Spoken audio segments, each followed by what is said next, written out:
On behalf of Namita Gokhale, William Dalrymple, and all my colleagues at JLF's Brave New World, welcome back. All our sessions are available to view on our Facebook page, JLF LitFest, and on our YouTube channel, Jaipur LitFest JLF.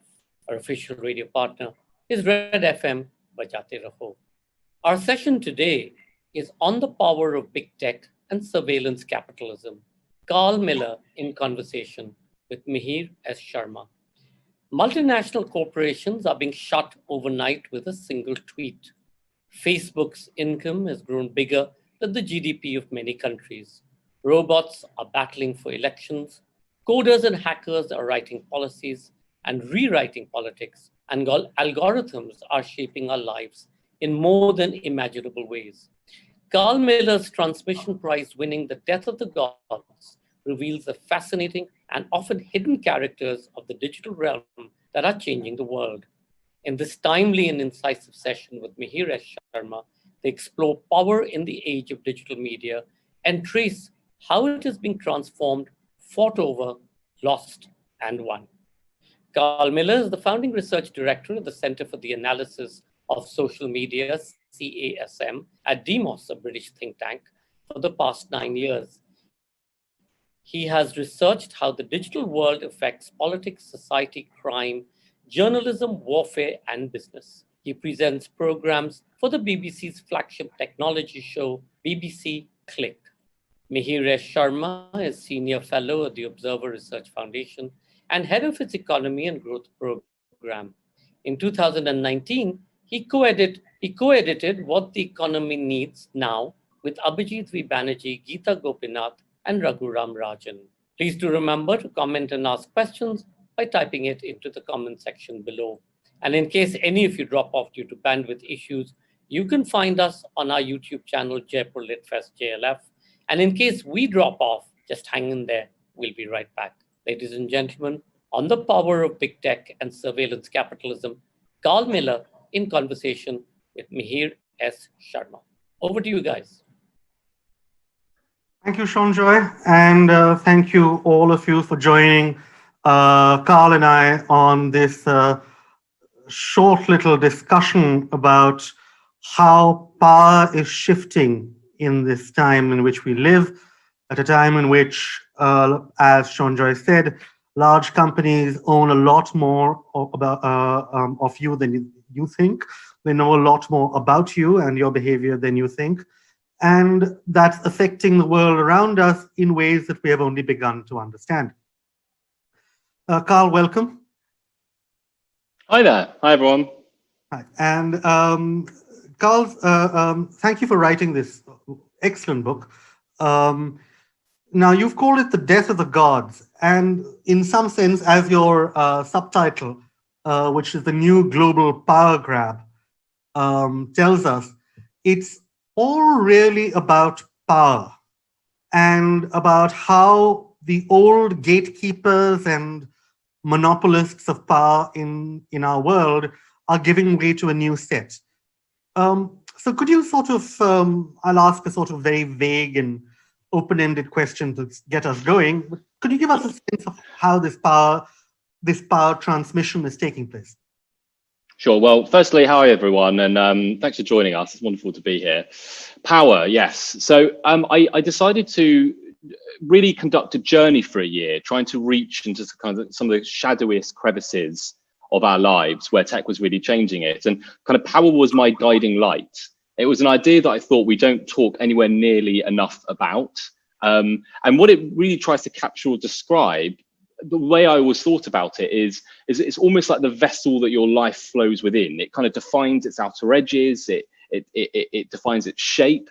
Really, at the end of your life, you look back and it is power that has shaped over the years where your life has gone in lots of different ways. And that's what makes power a very slippery concept to try and understand as well.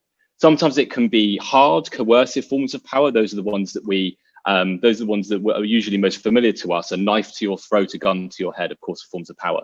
But it can also take lots of other forms as well. Financial inducements and economic incentives are forms of power. And it goes all the way into the kind of softer, more subtle reaches of persuasion and kind of attitudinal belief shaping too.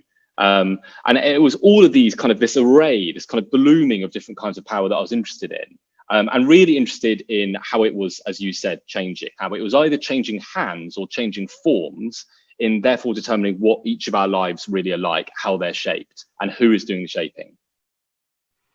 Okay, so let's get to a couple of the examples that you talk about.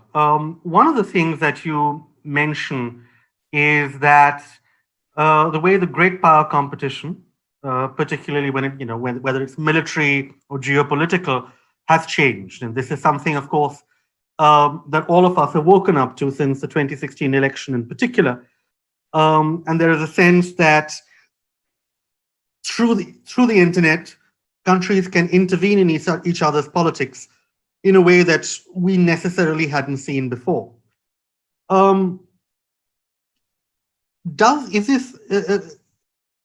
we being too pessimistic in some sense? Because I can remember, Carl, back in the early part of the last decade, when you had Iran's Green Revolution and so on and so forth, all arranged around Twitter, and you had the Ukrainian protests at the Maidan in Kiev, again arranged around Twitter, and we all thought that the internet and social media were going to be a force for openness and for democratization and greater transparency. Now, it doesn't seem to have worked out that way. But are we overreacting in some sense? Are we being too pessimistic? I remember that time where I was one of the army of columnists at that point, basically decrying that despotisms were outmoded the internet and made them impossible. What heady times they were.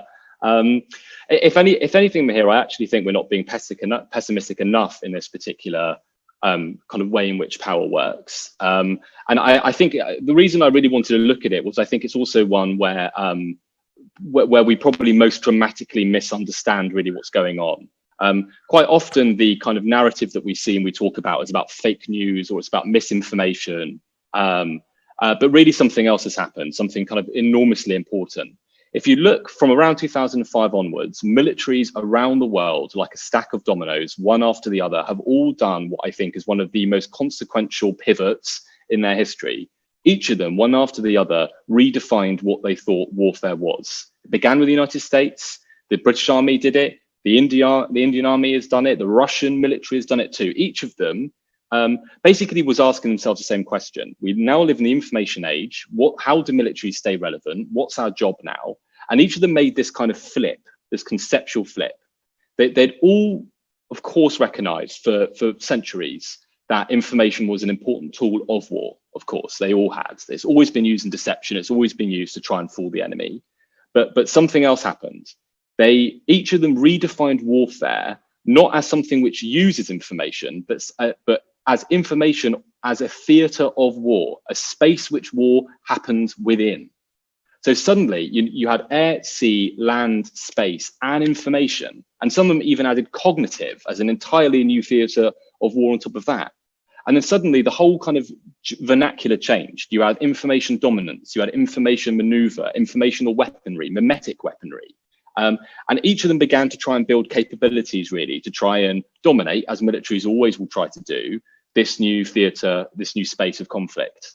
And whether it's Ukraine, which was probably the first time we really saw this happening in a concerted way, or whether it's elections around the world, and it's happening in pretty much every election around the world, both national and local, I think now, on major geopolitical issues, and even sometimes in quite localized disturbances, certainly ethnic tensions, we are now seeing those capabilities being exercised. Capabilities which really see, as I said, information as a space of war, therefore information itself as being purely instrumental, purely something which doesn't have any kind of value other than an ulterior one to cause either behavior or attitudinal shift. Suddenly everyone's psychology has become strategy and attention has become territory. And this is probably where more conflict is happening, and there's more movement between nation states than really in any of the kinetic, much more recognizable places where we're used to seeing warfare actually happen and great power competition happen too. So I think that's very interesting that you just said essentially, individual attention, group attention has become a battlefield. But it isn't just the militaries of countries like the US, Russia, or China that are working on this. This is also exactly what the large dominant tech behemoths are also doing, right? I mean, this is I think you use the phrase attention hacking somewhere to talk about a lot of how these people who are striving for your attention work. Is that they think of you and they think of the way that all of us approach the internet as almost a machine, and then they try and get into it and figure out the code that makes it tick and hack it. And isn't that a bit of what's happening? Absolutely right. I mean, you know, in one way, the tech giants are fighting a defensive battle against states and extremists and many others around the manipulation of their platforms, but they're absolutely fighting for the same vital resource. Attention has become probably the most important resource in the world now, in a world which is, you know, where social media and the internet has unlocked each of our expressive individual capacities in a totally unprecedented way. The power now isn't in being able to speak, it's in being able to be heard, of course. And, you know, in a world that's very, very noisy, attention has become that vital asset. That's important for everyone, writers like you and me, to be able to be heard, of course. It's important for states to be able to be heard when they now maneuver in this strange new conflict. But of course, the most important vital resource for tech giants is all of us. It's our eyeballs and our clicks and our usage. That is the basic unit upon which the glorious and towering edifices of Google and Facebook and all the others are built. And that means that from the very beginning, from the first day up to now, really their decisions, the way their platforms have been built, the way their companies have been shaped, the trade-offs that they've made have all really been geared towards trying to win more and more market share of eyeballs, capturing more and more attention. There's been lots of times in the storied and celebrated or maligned histories of those giant companies where they have always chosen attention and eyeballs over actually money and profit in many cases. Well, that's interesting. But can you give us an example in some sense, if you can? Maybe when we talked earlier, you mentioned BJ Fogg's work at Stanford, on how our image of these companies as these somewhat ivory tower engineers who have no real interest in the real world and how people think, but are just coming out with one algorithm after another, and how that's really so far from the truth. And now that this is a social science endeavor more than anything else now. That's right. All of them have been interested in this intersection, extremely powerful intersection between psychology and technology design. Now, you mentioned BJ Fogg. He's a man that I've interviewed several times now. As the kind of second wave of Silicon Valley was really taking off, Professor Fogg was running the Persuasive Technology Laboratory in Stanford. And persuasive technology was really what he was studying. A cognitive scientist, really, or behavioral design scientist. He and colleagues were really interested in how does technology shape behavior. And I think many of the people in those classes ended up being the heads of growth at Facebook and Instagram and Twitter and so on. And if you see the way those platforms are designed, actually many of them you very deliberately use cognitive psychological like theory and principles to make those platforms as sticky as possible. The infinite scroll, it feels a bit like pulling a one-armed bandit. It's addictive. The notification, it's addictive. Differential rewards, so sometimes you get an amazing message, quite often you get complete nonsense, it's addictive. All of it is meant to kind of like, they don't quite use the language of addiction actually themselves. They'll more talk about making an itch in a product, making it itch for its consumers so that they want to keep turning back.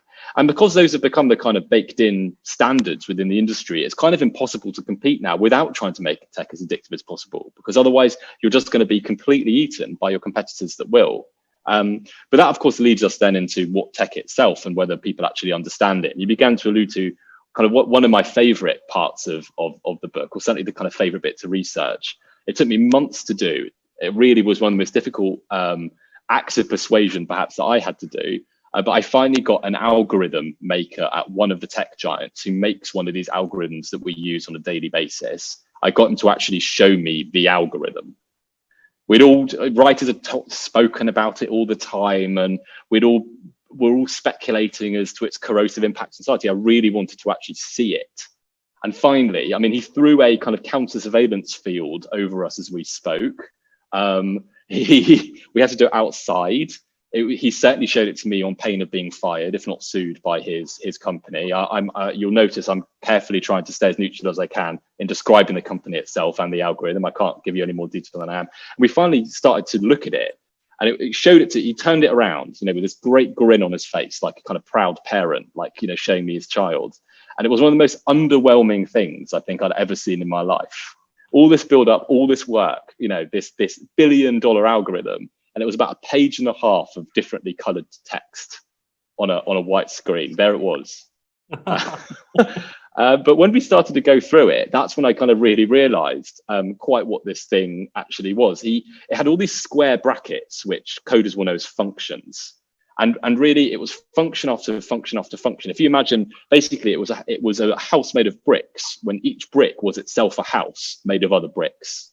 That's really the best way of trying to explain it. And he was trying to take it through, and he'd shut his eyes, and he'd be kind of like almost like murmuring to himself as he was trying to remember all the different layers of computation and automation that had gone into actually creating the output. And the very scary end point was he could not really, in his head, as a developer, hold a kind of picture of how the algorithm actually worked. And it's one which, again, without me being able to give more detail, really does paint a picture of the world for many of us most of the time. Well, I can probably guess what it is, but yeah, you might be actually. But if it is the case that a senior engineer and a senior developer at one of these tech giants can't hold in his or her head what the algorithm is and what it does, there's a severe problem here for regulators, right? So regulators that have to try and figure out what the inherent biases, what the ways in which the output of such an algorithm are problematic, what the assumptions that go into it are. If the developer can't figure it out, regulators are going to have a very tough job. I mean, to be honest, walking away from that meeting, I thought we're so far away from effective regulation now. I even want the companies to internally put more supervision. I mean, I called him a whistleblower. I mean, something rotten is in the state of Denmark, I believe, was how he began the conversation with me. I mean, the reason he wanted to speak was because he was actually so deeply concerned that he was in his 20s. And he said that there was basically no supervision even for him in changing the way that this algorithm worked. He said the only thing that would really, he said his boss was so busy, he didn't really understand how it worked. The only reason anyone would ever complain about the way that his algorithm was actually composed would be if people started, like consumers started complaining to the company. And to make his point, he changed one integer within the algorithm. It wiped off half of what you could see in terms of the results. And he said, I could probably run that for months without anyone really realizing. Truth is dead. There is only output. That was one of his most stirring remarks. And I mean, so of course, like these are bundles of power, and they make decisions really in ways which are quite invisible to us. Ways which are so baked in really to the way in which we use tech every day that we don't even really see them as decisions, but decisions they are, decisions with implied values, decisions with implicit philosophies to them. And we've always kind of, and now going back to power, we've always kind of thought that it's impossible to surround power with other things, with accountability and transparency and principles which allow us to challenge power in many ways. And I thought in many cases, that concentration of maths was really a very kind of pure representation of what's happened to power in lots of ways across digital society. It's become concentrated, it's become weird, it's become invisible, and that kind of accountability which we often surround it with in its more recognizable forms has just fallen away. I want to go back, Carl, to something that we talked about 5 to 7 minutes ago, which was that we talked about addiction and how a lot of these algorithms, as you said, in scrolling, et cetera, are built to be as addictive, or as you said, to give people an itch. And one of the most interesting sections of your book, in fact, it comes close to the end, is when you interview one of the many young people in Japan and South Korea who's become a shut-in. somebody who essentially lives on the internet, lives in their bedroom, doesn't go out, presumably lives off delivery food, and just spends all their time on the internet, whether playing games or participating in some kind of social media platform, etc., etc., etc. And the reason that this struck me as being particularly interesting in the time that we live is because, of course, a lot of us, you and me included, are practically shut-ins at the moment right now. And we have to deal, our only sense of human interaction is this screen for many of us. And so I wanted to ask, in what sense do you think that this period that we're living through, this pandemic, this lockdown, etc., is changing the way, are people themselves waking up to the fact that there is more, that there is this addictive aspect to their life that they may not have noticed when it was only 3 hours earlier, and now suddenly your iOS tells you that your screen time was up 40%? That's right. The Hikikomori with the as you call the shut-ins or the departed. I visited some in South Korea. I'm fascinated by the phenomenon because especially in South Korea and Japan, it's considered a public health crisis. Of course, ironically, an entirely separate public health crisis as now, as you said, very rightly, in many ways rendered us much closer to Hikikomori than we were before. But in South Korea, there's between 40 and 400,000 Hikikomori. It's inherently very hard, of course, to tell. In Japan, between 70 and 700,000, and they're really characterized in most cases by not leaving their house at all. So their entire social life is online, and of course, when I used to give talks about Hikikomori before the lockdown, there would be a gasp from the audience when I would say that, and of course, all of our lives have hewed much closer to it. Addiction is part of the problem. It's not the whole part. So in many cases, Hikikomori become Hikikomori because there's a moment of severe trauma or destabilization in their lives, and they kind of turn away from society as much as they turn towards digital technology. But certainly digital technology is part of it. And in one of the centers in South Korea, which I visited, where actually there's a public health initiative to coax Hikikomori back into society, Aki, the person running it, said that he kind of felt that digital technology had this kind of gravitational pull. So when you're kind of thrown out of other orbits, you might feel very destabilized. A lot of social norms and mores might feel a lot looser or less well defined than before. You can kind of get dragged into those worlds more easily. And I think that I think that's completely true. And I think that many people now, I mean, I've kind of always thought that in some sense, in some way, that same phenomenon is going to reach elsewhere in the world as well in different forms. And I think as it does, we will become much more aware about the actual kind of diagnosable kind of like cognitive issue of tech addiction. I mean, just as I was writing it, there was a fiery debate in the UK about whether technology addiction should become a diagnosable disorder. But it also made me feel very angry because I remember it was just when I started reading about persuasive tech. It was a book called I won't name the book. It was a book for the industry. I was reading it on the plane flying home from South Korea, and it was just cheerfully teaching people how to make tech as addictive as possible. And there was one kind of ethical thought experiment, I thought half-heartedly crowbarred into the book, where they said, you know, you as a founder and developer, you should probably just think about whether you'd be happy to use your own technology. And I remember just having come from seeing the consequences of Hikikomori, I thought, is this really where we have got to as a civilization? The one moral barrier towards making tech as addictive as possible is a thought experiment conducted by the very people who stand to gain the most financially and socially from making tech as addictive as possible. Like, why are there not professional standards around this? Why are there not kind of industry norms? Why are we relying on the kind of personal, moral kind of consciences of developers with absolutely no more universal discussion around this as being the only barrier? And it kind of led me to really conclude that, again, power has kind of managed to seep through those bars and cages that we try and build around it to control it. And in this case, it was professional standards. We've never really allowed simply technologists or inventors or developers to build whatever tech they want. We know that tech has both good and bad consequences and needs to be shaped in certain ways. And it just seemed to be shocking that there was this kind of whole field that had been left open for developers really just to make whatever decisions they wanted to around it without there being any more rules or laws or norms or standards kind of instituted to begin to shape it more. Carl, we've already started talking a little bit about the pandemic, so we might as well continue.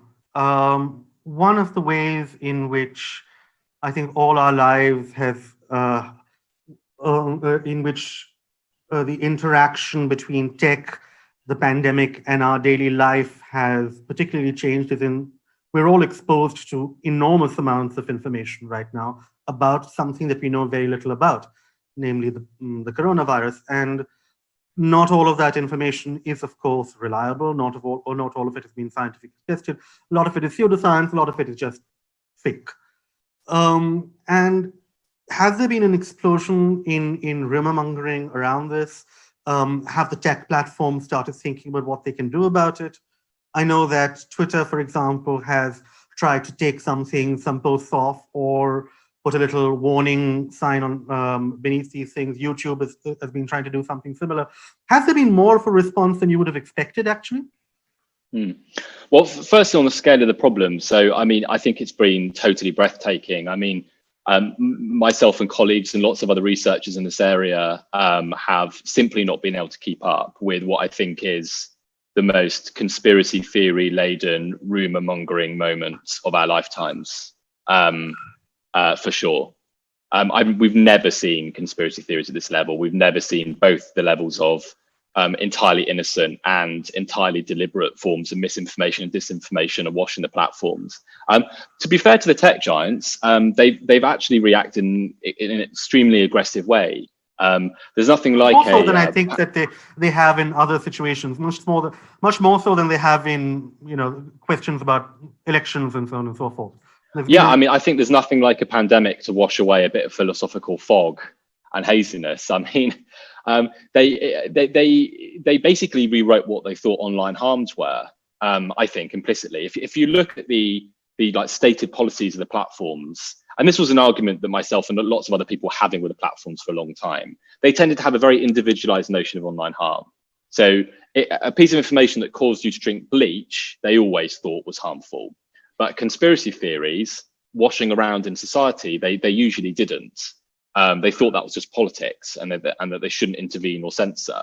But now, I mean, really in the early days of the pandemic, if you look at what Twitter now, their content policy is extremely aggressive. You cannot share information which threatens to undermine the public health consensus. You cannot share information which undermines public health officials. It's extremely draconian, actually. I think it was entirely the right thing to do, and is part of the kind of 10-year story of all the platforms slowly taking more and more responsibility for what's washing around on their platforms. The very scary thing, of course, is that despite this aggressive pivot from the tech giants, we've still seen this enormous explosion in all kinds of ways in which the internet's being poorly used. That opens up lots of questions to do with the level of enforcement, the level of resources that the tech giants put in. And of course, it's not just about the tech giants. Frankly, politicians have left this field entirely open. We should have had law here by now, for sure. And all of us are a little bit to blame as well, to be honest with you. I mean, it's always that content which is so shocking or awe-inspiring or funny or outrageous that causes us to share and respond. And if you're an information warfare officer, you know that. And that's very much part of your playbook. Yeah, so as you say, that the information warfare officers are, of course, one element of the state's machinery, perhaps, that's been a little active over the past month. But we keep on hearing as well a lot about the growth of basically transnational hacking, in particular of vaccine companies in many parts of the world.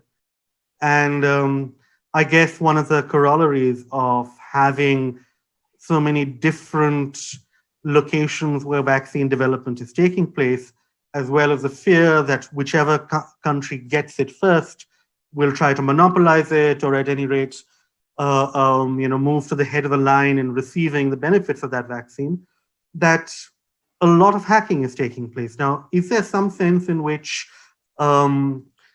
this is again a new normal as we split the internet up, as we erect various forms of trade and information barriers?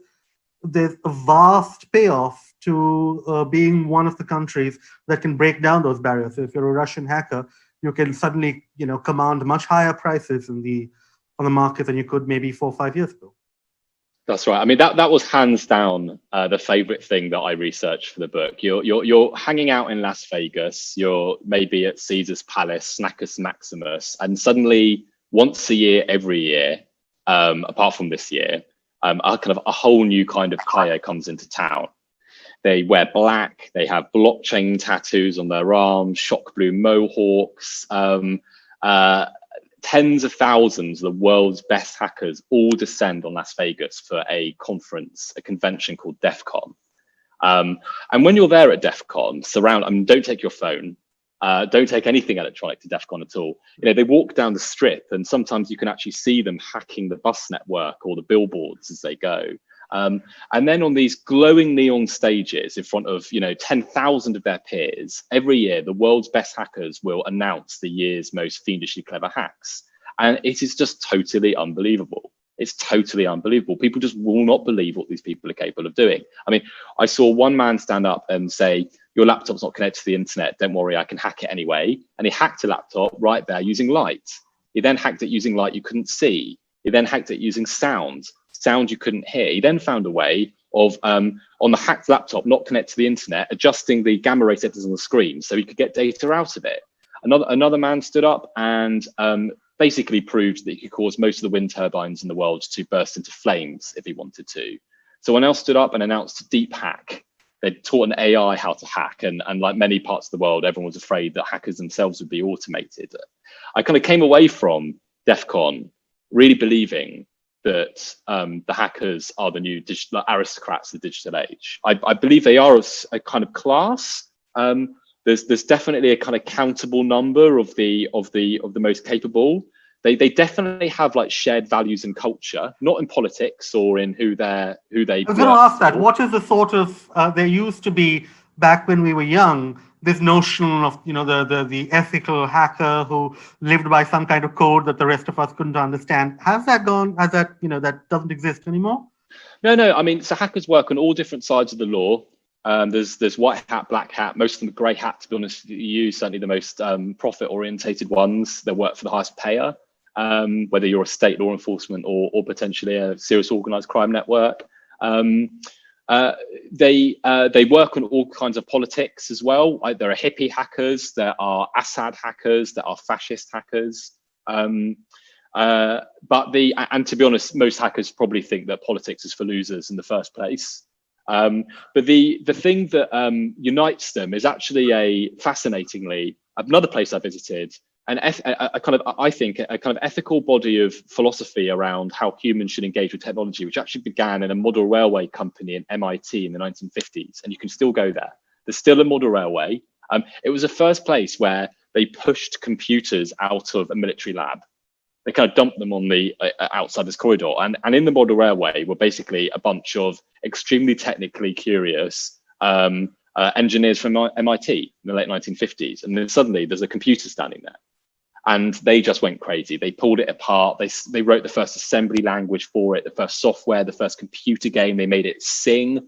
They used it to design the optimum way of going through the New York subway, visiting every station. So they were the first hackers. And they did pull together a hacker ethic, and you still see it in DEFCON every year. There's still the same memes. They recognize that they are the descendants of those early hackers. One of them is pull everything apart and learn how it works yourself. Don't accept black boxes. Don't let people tell you how tech works. You discover how tech works hands-on. Don't accept locked doors. That's probably the most important of the hacker ethic, but there's plenty of others as well. And I think it's that kind of learning, autodidactic mentality which really unites all these hackers. They're very, very welcoming. I remember the first time I was there, I was very nervous. I mean, my technical capacities do not allow me to plunge into the more rarefied and arcane worlds of hacker law. But one of them taught me how to pick a lock. lockpicking is part of hacking as well. You know, and as I remember, as I finally managed to pick my first lock, you know, everyone around started whooping quietly, because, you know, that's the first thing that you've owned. And that's really what hacking is about. Understand how something works, understand how you can exploit it, own it, it's yours, even if you don't really own it. So that they are digital aristocrats. They are capable of things which are unbelievable. And yeah, I mean, what we see really kind of in these kind of hack and leak operations, often when it comes to politics, is just a small number of the kind of politicized, politically activated hackers doing what they do so well, which is own the technology which surrounds all of us. Carl, I think I'll go to a couple of the questions now, and we have two sort of linked questions, and I'll read them out to you, and you can sort of figure out how you want to take them. Arun asks, in the presence of all these algorithms and tech behavior of this sort, what place remains for individual freedom? If decisions are being made by technology for a person using social media behavior, are we in fact making decisions on our own, or are they being made by somebody else? And then we have one from Sachdev, who says, in a world in which citizens themselves put a lot of their data out in public, perhaps excessively, can we even blame these tech giants for going for these easy pickings in the hope of creating essentially some value for us? Two excellent questions. I mean, frankly, philosophically speaking, I've never been a massive fan of individual liberty as necessarily existing anyway. I mean, power is a complex and interlinked thing, and I think we are written into its fabric, whether we like it or not. And I think that we have much less capacity to make individual decisions than we often suspect that we do. In terms of can we blame the tech giants? I think there's far too much lazy tech bashing, which happens all the time. They're just companies, and they've done the things that are very rational for companies to do. They've tried to maximize their market share, and frankly, they've made unbelievable products that we use every day because they are so good. Really, what needs to happen is that they cannot exist as kind of free acting behemoths outside of this system of rules and laws and norms that we always use to control power. We need to kind of rebuild not the kind of technological, but the kind of moral architecture which governs our lives. That's the thing that really needs to happen. So I don't think we need a surge of technologists. We need a surge of philosophers. We need a surge of librarians. We need a surge of kind of digital literacy people, of whatever profession can somehow cause a ceasefire to happen within the theatre of information. Is a kind of humanitarian surge that I think we need. Technology is never going to go away, and it brings inestimable, unbelievable, unquantifiable benefits to our lives, such as us being able to do this now. We just have to make it humane. And that always means that we don't allow power to exist in raw, unfettered ways. We civilize it and we humanize it. We just simply haven't done that yet with digital technology, but I think we'll get there. So there's a very interesting question from my old friend Padmini Ray Murray, who asks, and she says that when we talk about persuasive technology, we're usually talking about it with regards to getting us to rely on technology or on a particular platform. But the role of the interface itself and its design, and what she mentions, dark patterns, things that essentially lead you in a particular direction in a particular interface, make you click on certain things, or encourage you to click on certain things. That's not in the public mind yet. It's not talked about so much. Why do you think that is? No, there's a brilliant book for someone to write on all the different ways in which behavior is shaped, other than to simply make it possible or impossible. Dark patterns is a great example. One that behavioral psychologists will talk about all the time, which hasn't yet made its way into the public mindset, is friction. Simply making things easier or more difficult to do. How many things do you have to click to leave Facebook? How many things do you have to click to join Facebook? Each of these platforms, they care so much about friction. And actually making their platforms as frictionless as possible, so easy to join, so easy to do stuff in, so easy to follow people.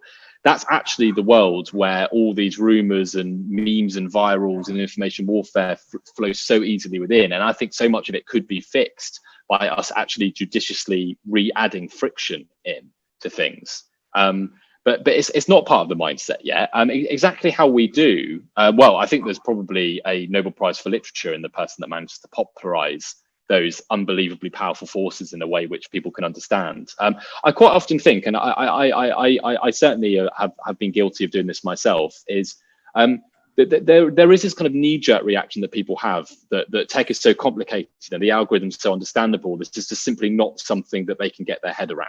That the phone might as well be a piece of magic. It's so complicated. And I think that's probably the first misconception that we need to get over. Yes, it's complicated, but the basic way in which these things work, the basic principles which they're built on, that is not rocket science. And it's that kind of, those principles, that kind of platform engineering, that's exactly the kind of thing that we need to talk more about. Then we've got something from Archit, who says, after reading your book, I started questioning if anything these days is authentic. Hackers can get into voting machines. Your own laptop can be hacked to the ray of sunlight. So how can we get transparency, more transparency into important things, such as, for example, voting? A very good question, and not an easy one to answer. I think the example I'll give you are the Digital Democrats of Taiwan. So they, to cut a very long story as short as possible, there was a political crisis in Taiwan. The government wasn't listening. The government turned to the civic hackers, people that were interested in combining the hacker ethic with politics. And they built just, I think, one of the most amazing edifices of the 21st century so far in terms of digital achievements, a process called V-Taiwan. It's a kind of mixed reality process. It kind of brings together people into an online discursive environment, which is the opposite of the way the tech giants work. Rather than trying to maximize your attention on the platform and surface division, it's engineered to find consensus. It gamifies consensus. And time and again, on really, really fiery questions, the government has used this to basically find a consensus that was hidden. It existed, but people couldn't see it, and then turn that into law. They've done that on online sale for alcohol. They did that on Uber regulation. They've done it on lots and lots of things. The reason that they know that it works, or the reason that they don't think it's subject to kind of manipulation, is firstly, it's not based on a simple majoritarian outcome. So if Russian trolls want to contribute to a political outcome that actually everyone in Taiwan also agrees with, they've just added to the political kind of like culture of Taiwan. That's fine.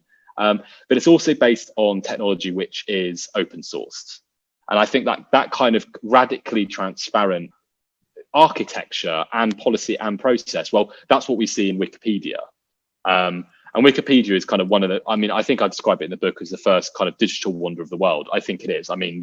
The largest collection of knowledge ever compiled, available to anyone with an internet connection for free, is certainly one of the major achievements of humanity over the last 100 years. And it's still, like the civic hackers, consensus is at the very heart of that platform. It's how it really works. And everything is visible to anyone that wants to look at it. So so throwing some of the kind of guts and sinews, the way that platforms work, into the light allows many, many more people to police them. And that's what we have with Wikipedia. It's certainly not perfect. I'm sure there's lots of people watching this that might have lots and lots of examples of Wikipedia getting it wrong. I'm guilty of doing that myself. I accidentally created an inventor of the breaststroke, believe it or not, which stayed on Wikipedia for several years. That's a whole other story. But those design principles tend to be the ones which make us have more trustworthy online platforms that we can work on.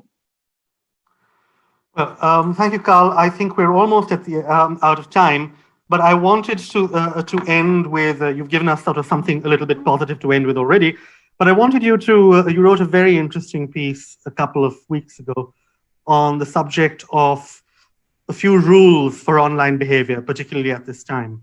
And I just want you to, over the next, to end us this sort of session by taking us through those rules one by one, as briefly as you can. Okay, well, I'll center ground the most important. So the reason I did this, everyone, was basically there's a lot of emotion that we use when we decide what information to consume. And a lot of the rules that are written are they're very rationalist. They're very to do with like digital literacy and evidence. That's really not the way we work. So instead I tried to reverse engineer information warfare to come up with the rules. Rule number one, probably the most important of all, is guard your outrage. You're far more likely to be manipulated online when people are sending you things that you agree with rather than disagree with.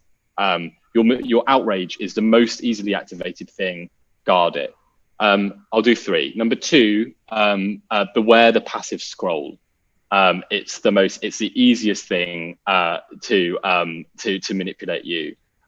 Number 3, maybe the golden rule. I'll end with that. Treat your information diet like a diet. It has health consequences for you and the people around you. It can change your life as determinedly as what you eat. And therefore kind of be very self-conscious and deliberate. And remember that the information that wants to find you is not necessarily the information you want to find. Become proactive, self-conscious user of online technology. That is much, much easier way of staying safe than anything else. So number 1, guard your outrage, preserve your outrage as far as possible. Number 2, beware the passive scroll, because that's like sitting on your couch. It's bad for you. And number 3, treat your information diet like your actual diet. And slow down. That's number 4. All right. Thank you so much for being with us, Carl. And I hope all of you enjoyed this conversation as much as I did. There are a couple of questions that we couldn't unfortunately get to, but we like to keep these sessions as short as possible. And thank you for JLF. Thank you to JLF for organizing it. Thanks very much, everyone. Thanks so much, Carl, and thanks so much, Mihir. I think everybody's going to shut their laptops right now, keep it away from the sunlight after your session. But Carl, one last question. Will legislation by legislators who are ignorant of much of what you talked about, will it kill the world as we know it right now? And is there a problem inherently in there? There certainly is. Absolutely. There's a huge dangers in bad legislation. There's huge dangers in killing all the creative kind of like onrush of technology at the same time. There's a huge danger in there being no legislation. My biggest worry is that the law just simply isn't fast enough. As soon as you put anything onto technology, it just moves faster than any of the other institutions of society. And there is a Nobel Prize. I've already said there's a Nobel Prize for literature. There's probably a Peace Prize in there somewhere for someone that can work out how we make law and norms and professional standards change and flow as quickly now as the technology that they need to control. Thank you so much. And as Mihir said, apologies for not taking all the questions that were streaming in. This was absolutely a fascinating session. We thank our official radio partners, Red FM Bajate Raho. And we do hope you log on at 8:30 for our next session, Aladdin and the Other Marvelous Tales, featuring Paulo Limos Horta, a writer and translator. Paulo Limos Horta has written on the cultural and literary history of the Arabian Nights and of the travelers, translators, and storytellers who gave the world these unforgettable tales in his Marvelous Thieves, Secret Authors of the Arabian Nights, and Aladdin, a new translation. In Aladdin, Horta takes us on a dazzling journey into weaving and reinventing the dark themes and enchanting whimsy of a classic that has transfixed us across the ages. See you at 8:30 p.m.